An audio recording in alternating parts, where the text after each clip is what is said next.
Good afternoon, everyone. Rich Wildman here. Glad you're with us. Music Scene Investigation is, of course, on the air. Now, if you're not familiar with what MSI is, I guess I can tell you a little bit about that. Music Scene Investigation is a show where we review indie artist music. That's right. They submit their music to us, and we run it through the labs. We put it in front of a panel of experts. Every week, we select 3 songs randomly from all of those that have been submitted since we've been in existence. And while we may not get to everyone all the time, we do get to 3 every week. And our panelist will give it a technical review, a review that you can use, as we like to say. It's not something that's, it's not like the old American bandstand. Well, it's got a good beat and you can dance to it, man. It's not like that at all. It's a little bit more technical than that, and that's why we do it. I want to introduce to you our panelist. Today, joining us, as always, from over across the pond is none other than Mr. Ian Husbands. Ian, hello. All right, mate. How we doing? I'm doing fine. I know things are kind of busy out there, especially today with the closing ceremonies of the Olympics and all that stuff. Yeah, Rich, John and I have got to rush off after the show because we're holding a jam night at the Olympics. Well, I know you guys, I think, are scheduled to go on right after The Who. Well, no, we're doing the jam night and the Who are guest appearing with us. I gotcha. So, other than the Olympics and the whole playing thing with that, anything else going on? Not a lot, really. I've had a few days holidays, so I've been having some family time, which has been lovely, going to model villages and places like that, which is all good fun. Well, it sounds like a good time. Do you have some results for us, sir? I do have some witness statement results for us, and I'm sorry, guys, but the audience disagreed with us last week. For best songwriting and best mix and production, they went with song 1, and we obviously had song 2 as our song of the week, and so they did agree with us on performance-wise that song 2 was the better song. So let me just remind everybody, song number 2, our song of the week, was Take Me Away from Helen Austin. Got it written down right here on my little note card. And song number 1, which was not song of the week, however, our witnesses apparently like it better, was called Purpose by Matter of Fact. Yeah. So what you're telling me is either A, that the panel got it wrong, or B, that our listeners and viewers got it wrong. Which is it? Well, I don't think anyone's got it wrong, Rich, because music is opinion, and everyone's entitled to their opinion. I mean, if they disagree with us, then they're go wrong. away. I mean, all right, so everybody's right on this particular occasion. Nobody's wrong, and that's the way we like it. Tommy, all the way from New York City, it's Tom Chianti. How you doing? Okay, Rich. Glad to be here. Thank you. Hello, everyone. Quiet week this week, and just been relaxing and enjoying the rest needed. Well, I'm glad you're with us. You look like you've taken and trimmed your beard for us, so we appreciate that, even though you are wearing a Star Trek crew red shirt. Well, I intend to be killed before the end of the episode. Okay, well, we're just wanting to make sure that that's all right with you. I know Ian has some spectacular special effects worked up for you.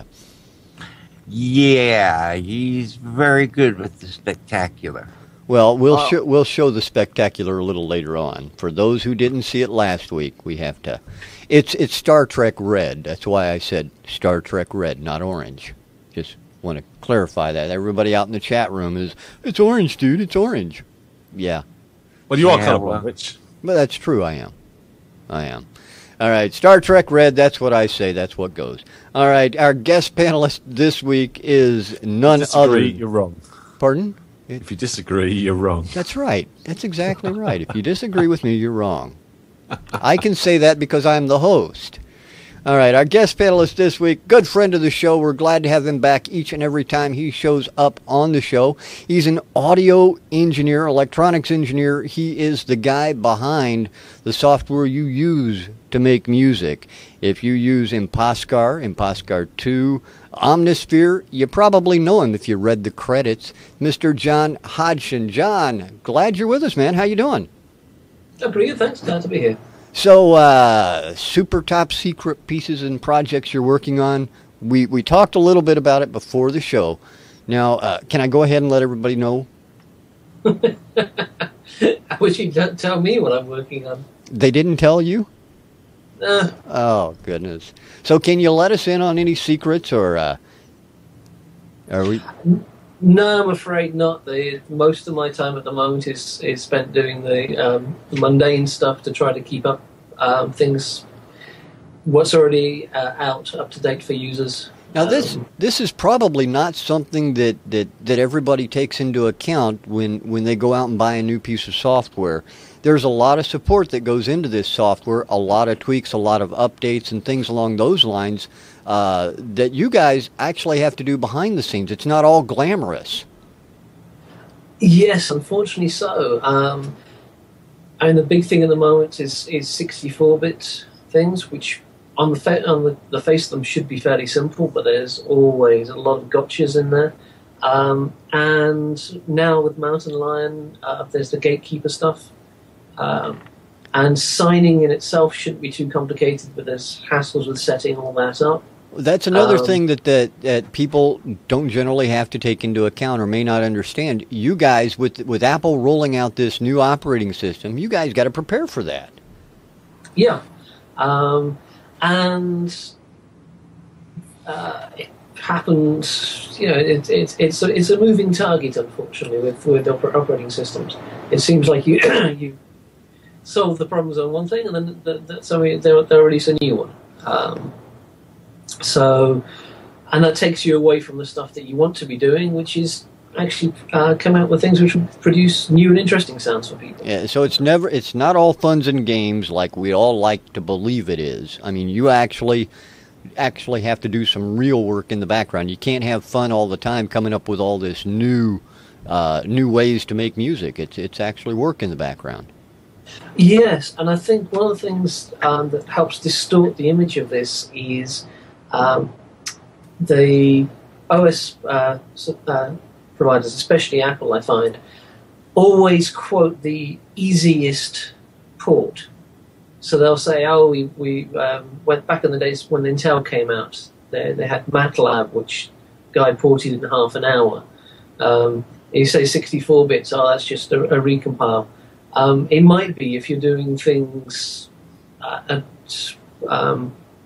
or with high level code using standard OS calls, etc. Once you start getting down into low level optimizations and things like that, then you're pushing the boundaries, and when the boundaries change, you hit them. Yeah, no, I definitely understand where you're coming from. Now, I got to tell you, John, the guys and gals out in the chat room are having a little fun at your expense. They're starting to take bets on when the monitor behind you is going to fall off the stack. So I want to let you know ahead of time, in case you want to get in on the betting, you might be able to win this one with a gentle nudge of the elbow or something. I'll bear it in mind. Now, we know that you're an indie musician as well. You're out there playing and having a good time with that. I know with the Olympics, things have been running a little bit slow for you guys. And unless can we blame it on the bass player again? I think it's not just him. I think it's just summers generally. People, in this case, people are busy doing other things. I'm quite pleased that the Imposter made it. Imposter 2 did make it into the Olympic opening ceremony somewhere. It did. So yes. Well, Underworld provided all. They were responsible for all the music in that ceremony. They wrote a couple of, as well as sourcing all the stuff and compiling all the compilations things. They also wrote a couple of new tracks for it, and I'm told that Imposter 2 was used in there. I can't tell you which bit at all, but this is great. This is good news, because now we here in the labs, we can say that we know of 2 people who were involved in some way, shape, or form with the opening ceremonies at the Olympics, you being one, and I think that's great. So congratulations for your contribution to the Olympics. Thanks. It was Underworld who did all the work on that point. Well, no, without you, they wouldn't have been able to do it. I certainly hope it helped them. Well, pat yourself on the back. I think it's well-deserved, and, you got to take credit where credit's due, because if you don't, nobody else will give it to you. That's for certain. So, I'm just saying, All right. Now, Jon, we really appreciate you being here. I know you're a busy man, so thank you very much.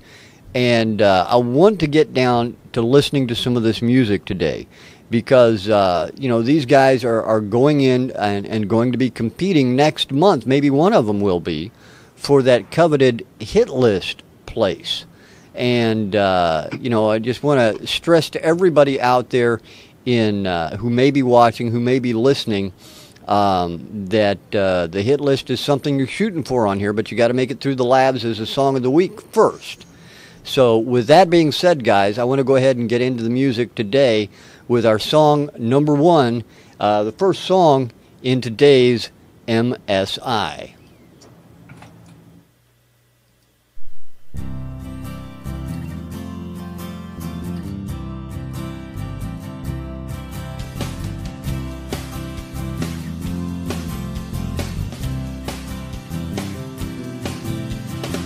With 30,000 feet up in the air,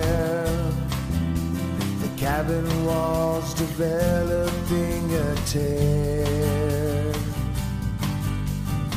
The inside of the window is damp, and every other steward is camped, and we're 30,000 feet up in the air. 30,000 feet up in the air. The seatbelt's tangled in my underwear. My seat is right next to the can.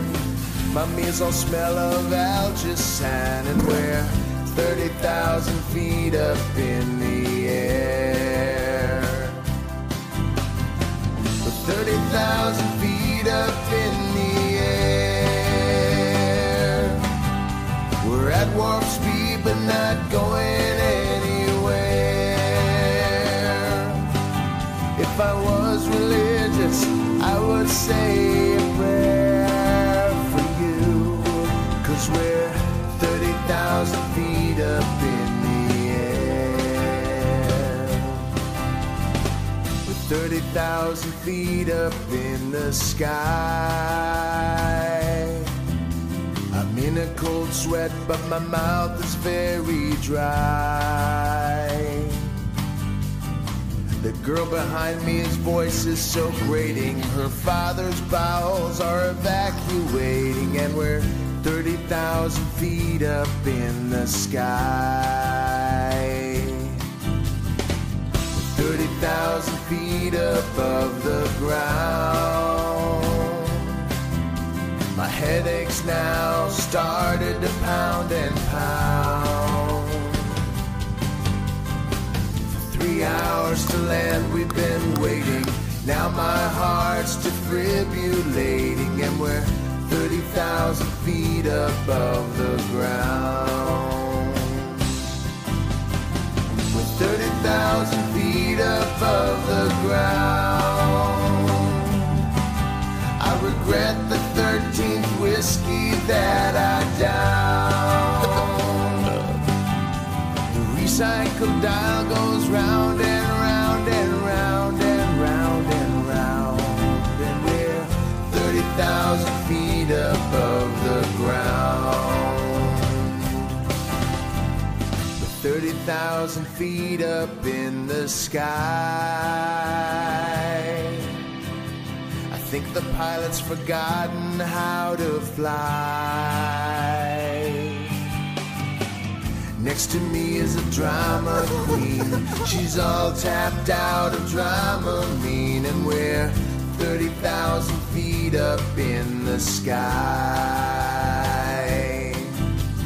We're 30,000 feet up in the air. The whole plane is bathed in a blinding glare.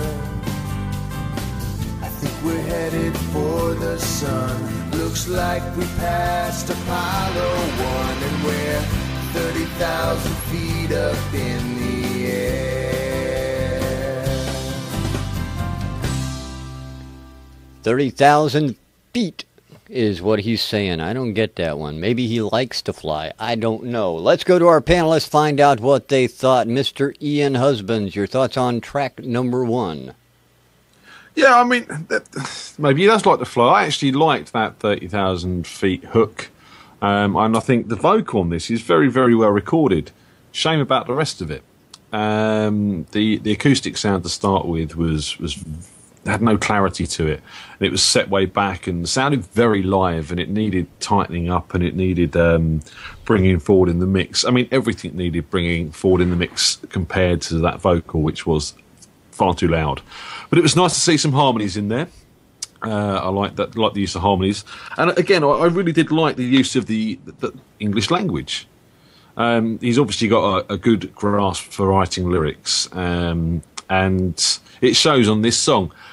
I just don't think the tempo of the song, the feel of the song, really worked that well in the context of the lyrics. It needed something more. It was all a bit safe.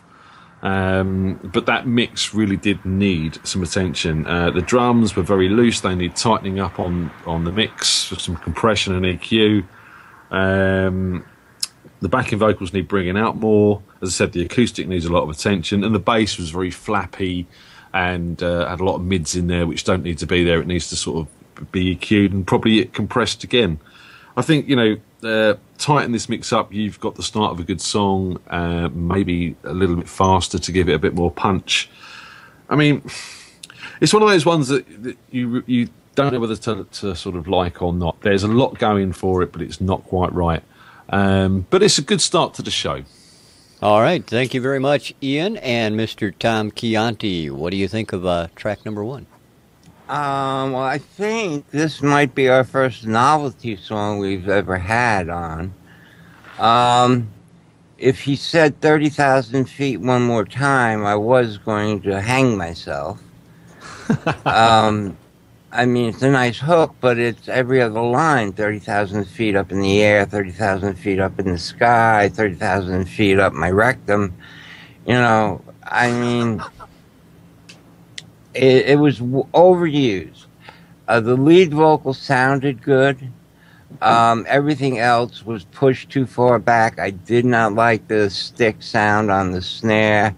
The bass was barely there. The acoustic guitar started off to sound like it was going to be something, and then everything else came in, and it's just everything is too distant in the mix. And I mean, it's well produced. There's a lot of good ideas, don't get me wrong. I mean, as a novelty song goes, it's a quick one-off, probably exactly what they did. They said, hey, this will be a laugh. Let's go into the studio and do it. And they mixed it in a couple hours or less. And said, there it is. It's done. Let's have a laugh and send this off to MSI. The humor was good. Some of the lines there were very interesting. The old man's bowels evacuating. There were funny images, and it's well written. But the mix definitely needed a lot of work. But I'm not sure that's what this song is about. It's really, and like I said, a novelty song, a one-off. And as that stands, it's a decent song. All right, Tom, I appreciate that. Thank you very much. And Mr. Jon Hodgson, what do you think, track number 1? Well, from the little way in, I wasn't listening to the track so much as the lyrics, because they sound like they have the potential to be very interesting. And there were a few good bits in there. I like the concept, the behind the song, the idea, but he needs to work on his comedy a bit in terms of the lyrics. And Tom's quite right that the hook is repeated a bit too much. But lyrically, and conceptually, there's potential there. In terms of the sound, first bit that came in the guitar, I was thinking, oh well, at least it's a nice gentle start to the evening for the show. But then the stick sound that's just too thin and didn't sit very well. And then the snare I didn't like much either. It sounded better near the end where the mix was busier and there was less space for it. It just fitted in a bit better. But early on it just sounded really thin. Lack of bass as well. So yeah, it was, for me it was a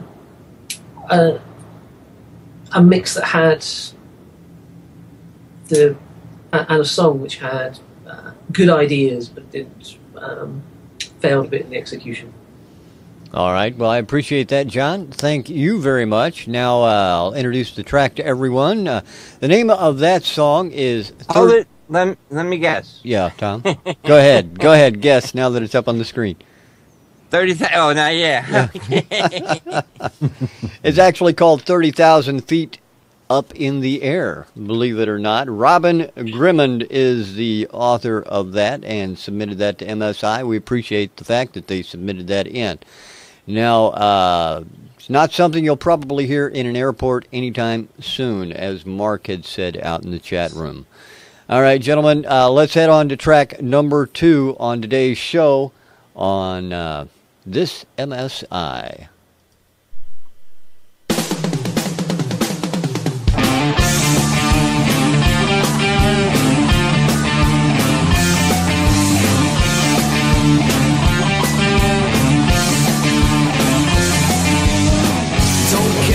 The hell to say, because everything you do is gonna wreck my day.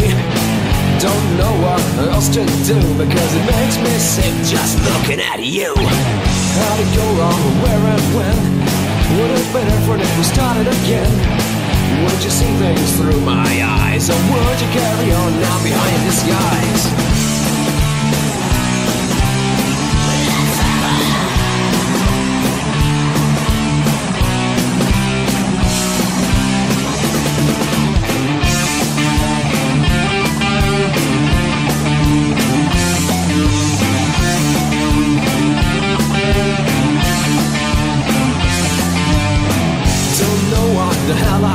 Because every other night I feel I wake up dead. Is it just me that feels the pain? Another day here is gonna drive me insane. How'd it go wrong, but where and when? Would have been different if we started again. Would you see things through my eyes, or would you carry on now behind your disguise?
That's track number 2 on today's MSI. Let's go over to Tom Chianti, find out what Tom thought. Tom, your thoughts on track number 2?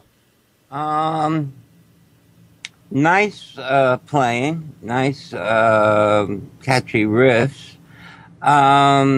Lead vocal a little buried. The guy had an interesting quality to his voice, which I thought could have been brought out more.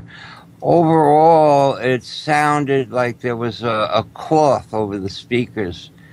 Yet it was still that 6K gushy sound, very digital sounding. And the kick drum was a little too fat and big, and it definitely needs a remix on it. Good tempo, nicely paced. But like I said, the vocals needed really to be worked on to understand. Yeah, Pinky in the room, gushy. I love that word. That's when 6K comes out too much and the cymbals sound grating instead of smooth. It had a lot of that going in it, and yet it was still cloudy. The mix, well placed, all the parts and everything, but overall, an interesting song that should have been better. All right, Tom, I appreciate your thoughts. And Mr. Jon Hodgson, your thoughts? First of all, I quite liked it. It was an interesting song. It was well played. There were only really a couple of things for me. That intro riff they did and repeated later on didn't seem to quite fit with the rest of the track to me, but that's maybe just a personal thing. The drums, I'd have liked a bit more body on the snare and the toms, and a lot less cymbal. The cymbals did come through far too much for me. And in terms of arrangement, perhaps a bit too much repetition when they did the breakdown section. Other than that, I rather enjoyed it. All right. Well, I appreciate it, John. Thank you. And Ian, what do you think of track 2? There was a lot going on in this. I mean, I was listening to it and trying to place it. Who's this sound like? And I've come up with a list of bands, including, Marilyn Manson. The vocal had a very Marilyn Manson quality to it. It had a punk quality to it. It even had elements of Spider, with that sort of guitar riff groove going on, that sort of almost boogie rock. And as much as I liked all these constituent parts, I was thinking, well, if they're going for the Manson thing, then the guitars are too light and sound too punky. If they're going for punk, then the vocals actually a little bit too dark and not shouty enough. And just elements of the production weren't sitting together. More in the sounds of the guitars and stuff like that. I did think there was some really nice production parts going on, like the bit with the breakdown in the instrumental going then into that sort of middle 8 section. And where they had the sort of breakdown again with the vocal, and they had some sort of nice panning sounds playing going across the auto pan there. So there were some really nice decisions made, but I just don't think they got the guitar sound right. I think from my point of view, that sounded a bit 70s, punky, classically rocky, and it didn't really fit with the vocal that was going on. And I'd like to hear the guitars go a little bit darker, a little bit ballsier. I mean, the groove of the track was strong. It was well structured. They've obviously spent time on arrangement. The playing was a little bit sloppy in places, I did feel. Nothing that can't be tightened up. They're obviously a good band. I just think, this needs to be a bit rehearsed more before they go in and do it, or something like that. And also, if they're going to go the punk direction, then sloppy actually fits and works. But if you're going to go the sort of more Marilyn Manson, darker side of things, then it needs to be tight. So, you've got to make that decision of where you're going to go with this. Is that the monitor falling off at the back? It might have been. Just wondering. Yeah, I agree with the guys. The drums were far too sharp on the top end of the EQ. Them cymbals and hi-hats and that were just cutting, and the snare had a top end that was taking my ears out. And I must admit, I forgot to say on the last track, the overall volume was very low. So I'd actually pumped the volume, and then this came in with them really sharp cymbals and totally took my brain out. But, yeah, overall, I think this is a good song. I think they need to make some production decisions and just get it tighter. All right. Well, I appreciate your thoughts on that, Ian, and to let everybody know who that was. That song is called Bloodsucker by a group called Ashes. We appreciate their submitting that into Music Scene Investigation. And want to remind you, if you'd like to hear your music reviewed by our panelist, you can do so by simply heading over to MusicSceneInvestigation.com. Hit the submit a song link and take it from there. It's a very simple process, easy to get through. Also want to let you know that the hit list is not something we do alone. We have a lot of help with that. In fact, a couple of the guys and gals are out in the chat room right now with us.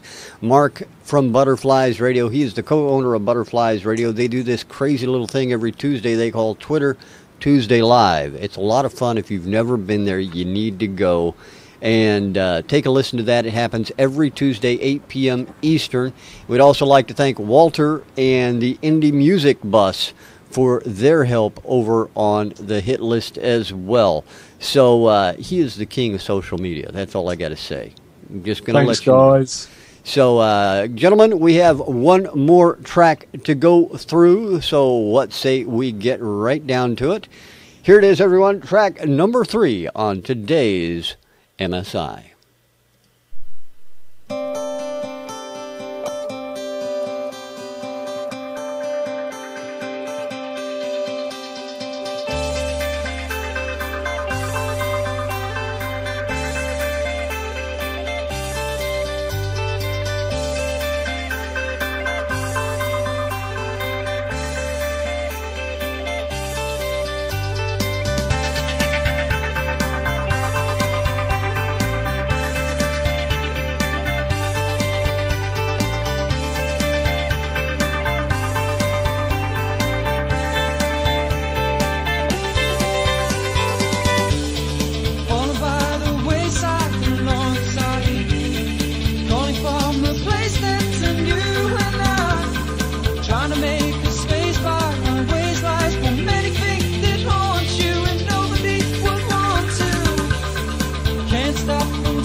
Track number 3 on today's MSI, and we're going to head straight to John. First of all, John, your thoughts on track number 3?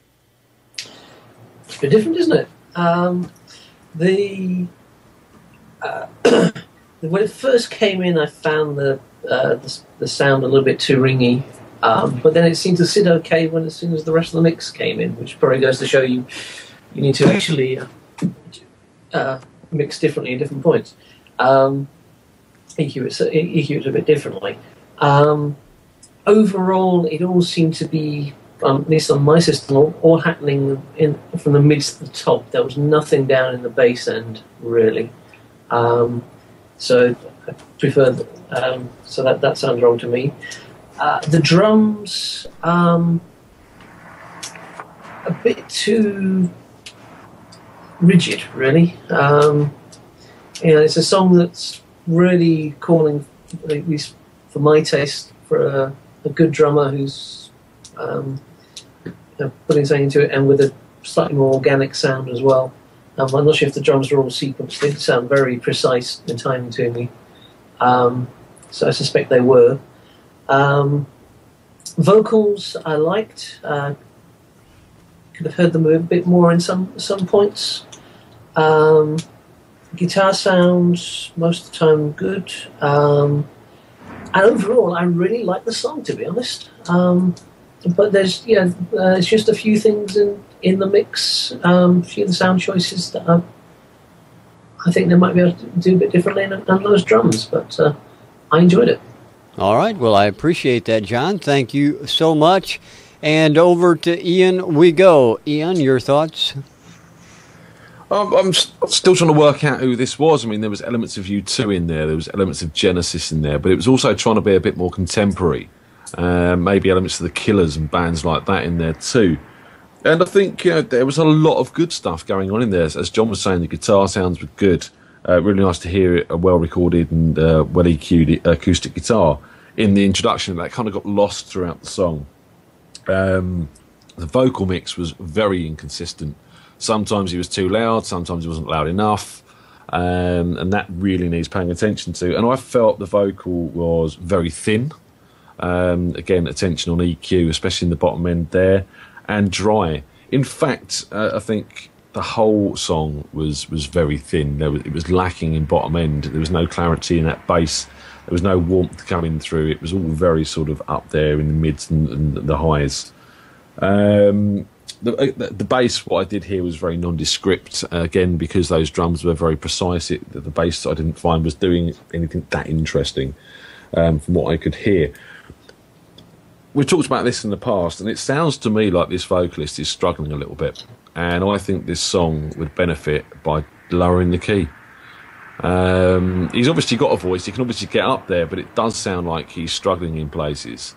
And I think if you brought it down in key, one, it might thicken that whole song up a little bit, give it a bit more balls behind the guitars, and it would make it easier for him to sing. Don't be afraid of doing things in your range, because that is your range. Don't push things because you want it to sound more poppy, so you want a higher range vocal or something like that. Just do it as is comfortable for you, because your performance will be better. Someone in the chat was saying it could possibly be doing a little bit slower. Yes, again, a bit slower. It might help the vocalist out, get some of those lyrics in, and with his breathing and everything, to make the next line that bit easier to sing. Because I think breathing is part of his problem here. You can hear him almost in some places tense up with that breath and then go into it. And the biggest problem for me was that circulating auto-filtered synth, which was sort of seemed to go throughout the whole song, which was just dominating the whole mix. It was just cutting through everything in places. It was drowning out that acoustic guitar. It was cutting through the vocal in places. I understand what you're trying to do with that, just to give it a bit more of a contemporary sound, but that needs knocking back in the mix. It was dominating, and it's not good. The overall inconsistencies in the mix for this really made the dynamic of the track not work as well as it should do. You can hear the dynamics are there in the instrumentation, but because the mix isn't working correctly, you don't get that kick in on that chorus, and it all just seems to sit on that same level. So that needs paying attention to. Getting consistency over that vocal will then help you pull in then dynamics around it. Yeah, that was it. I mean, there's a good song there. There's definitely a good song there. I think the guy's got a good voice, just needs to sing more in his range. Lyrically, nothing's really stuck in my head, to be honest. It's only one listen. It might be one of those songs you need to listen to, but nothing's stuck there as a hook. All right. Well, I appreciate it, Ian. Thank you for your thoughts. And Mr. Tom Chianti, what do you think? 2 words. Hi-hat. I really missed the hi-hat in this. It was interesting that they kept going to the overheads, and the overheads sounded, a lot softer and smoother than the previous song. Overall, clarity would have really helped the song. I agree with Ian about the vocal and the vocalist. And about that synth, it was just way too loud, and it blotted out a lot of interesting things that were going on. The drums could have been better defined. It just needed a better definition altogether. It just sounded like a wash of effects. And the tempo, the key, it may have helped, it may not have helped. It could have been a bad day for the vocalist. I think it's in his range.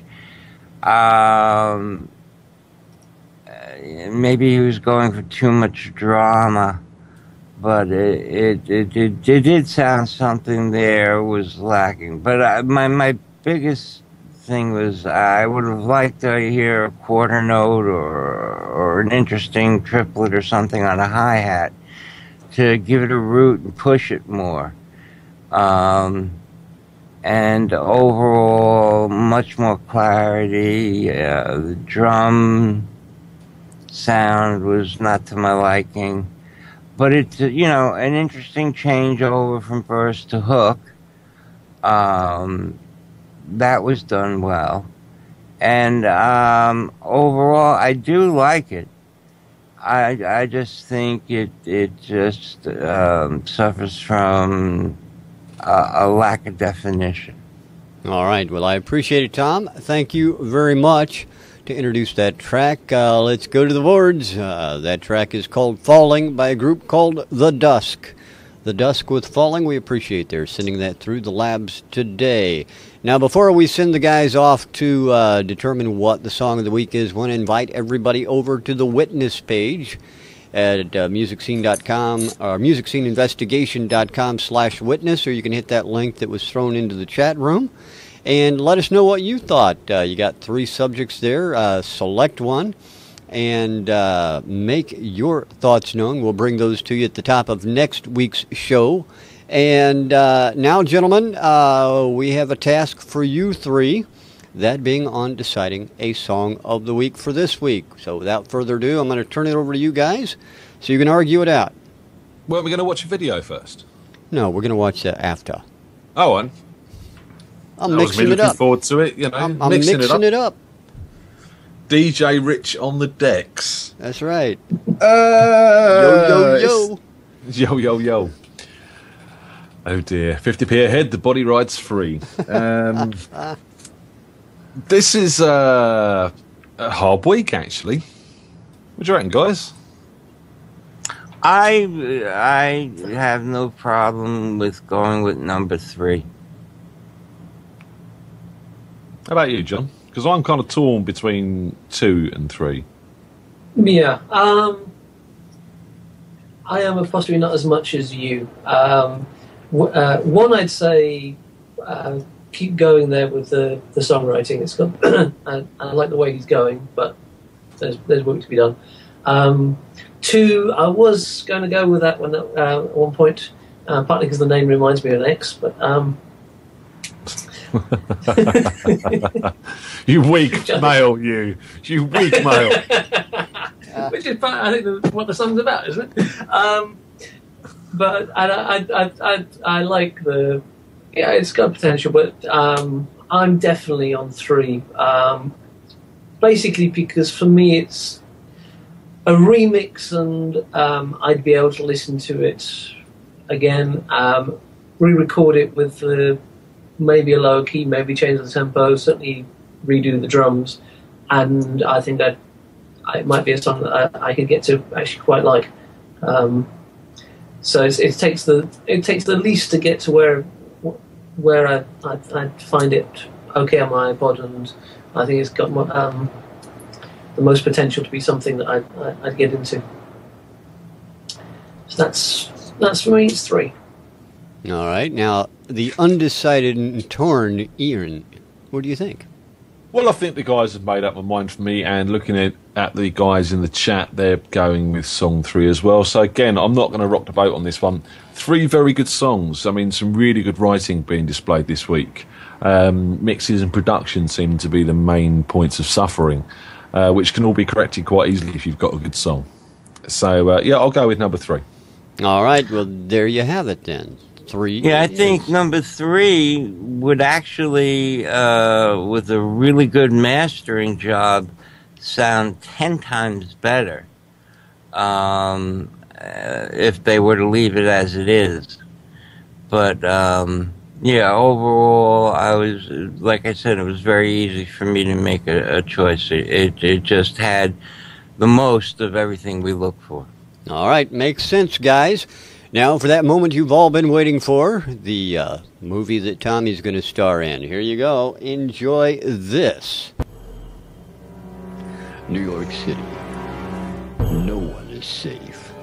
Crime abounds. People are afraid. But there's a new hero come to save the day. I'm Batman, damn it! Tom Chianti is the Sleepless Knight.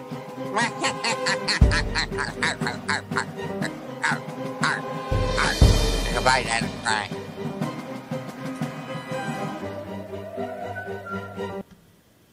And he is the Sleepless Knight. We all know that. So you can find that in your local theaters at some time in the near or distant future. We don't know. Tommy, when is that movie coming out? Find it running down the street on the gutter on a rainy night. You're not going to tell us when that movie's coming out? No, that'll come out right after my porn. Right after Behind the Red Door? Yeah, Behind the Red Door. Yeah, in front of Behind the Red Door. Gotcha. John, we really appreciate you sitting in with us, man. As always, any man who's had a part in the Olympics like what you've had, I think, can come on anytime he wants. Thanks a lot. It's great to be here. We're happy to have you anytime. Ian, Tom, thank you very much, gentlemen. Thanks to everyone out in the audience as well. Remember, you don't have to watch us live, but we really enjoy it when you do. You can get us over at iTunes and or at the website. You can watch the recorded version as well, musicsceneinvestigation.com. So thanks for being with us, everyone. We really appreciate it. We're going to play out now with number 3, Falling by the Dusk. Bye. Bye-bye. Bye.